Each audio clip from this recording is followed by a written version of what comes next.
It is now the deadliest attack on Jews in U.S. history. 11 Jewish congregants gunned down in their synagogue over the weekend in Pittsburgh. Joining us now live to discuss the nation's latest mass shooting, we welcome in our good friend, the former police chief at Fairborn in Cleveland, now a faculty member at Cedarville University, Dr. Patrick Oliver.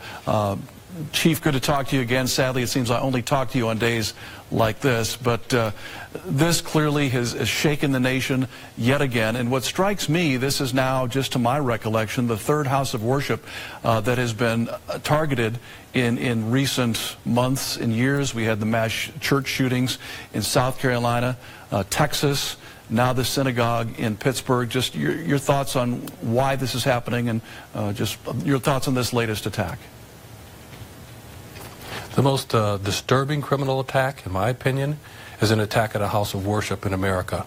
Because in a house of worship, people think they're safe. In a house of worship, people are worshiping God.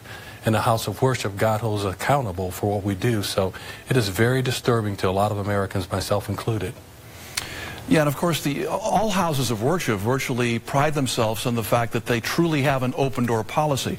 They are welcoming congregations. They encourage new members to come in and explore and ask questions and worship with them. I mean, do we need to rethink that at this point? Well, a lot of our houses of worship are rethinking that. So a lot of houses of worship now have security teams where they have people who are all working together to keep the church safe, where they're locking doors as service starts. So a lot of houses of worship are protecting themselves because they realize that they're vulnerable.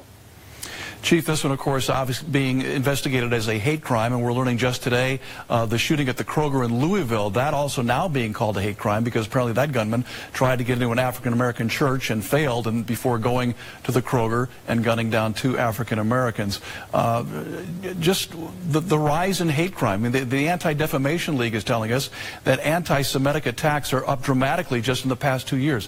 What is happening in our country? Well, I think it's true that the Jewish race is the most persecuted cultural people in our society and in the world. And so they are very vulnerable because there's hate against the Jewish community. So they are very concerned, and legitimately so.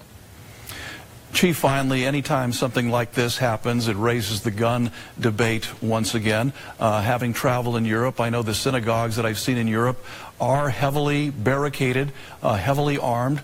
Is that where we're headed in America, do you think? Yeah, I think we're already headed in that direction because many churches are, once again, having security teams where they're having people that are armed to protect the congregation. So you're going to see more and more of that. Every time there's another incident inside of a house of worship, people are asking the question, what do we need to do to protect ourselves? All right, Patrick Oliver, Cedarville University, thank you so much for your time as we react to this latest mass shooting in America. Chief, thanks. You're welcome, Mark.